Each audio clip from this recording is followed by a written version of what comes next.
Item. SCP-547. Object Class. Safe.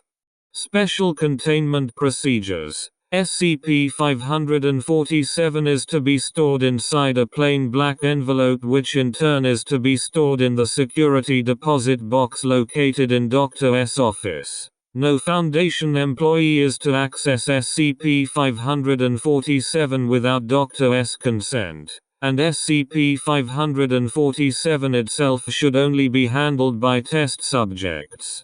Please note that any persons exposed to SCP-547's effects are subject to Class D status.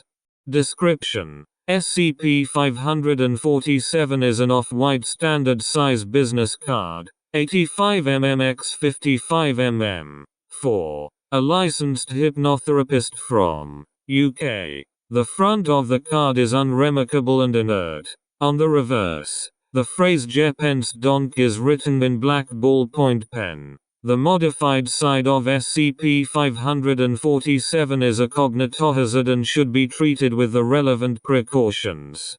In all cases, reading and understanding the phrase has ultimately resulted in a complete loss of personality, and a greatly reduced awareness of self. Test subjects have been able to perform most basic tasks, and nearly all are still capable of speech. Subjects are, however, incapable of any subjective thought and emotion beyond the rational and immediate. The effects of SCP-547 are degenerative, with full manifestation occurring approximately 10 weeks after exposure. Several stages have been observed.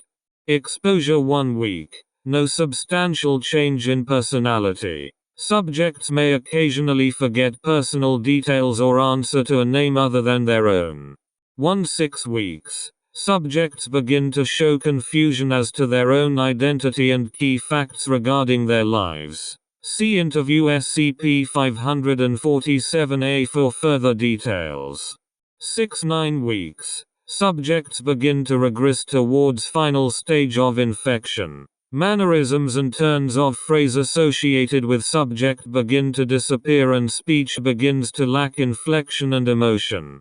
10 weeks and beyond. Psychological and cognitive effects previously described are fully manifest. See Interview SCP-547-B for further details.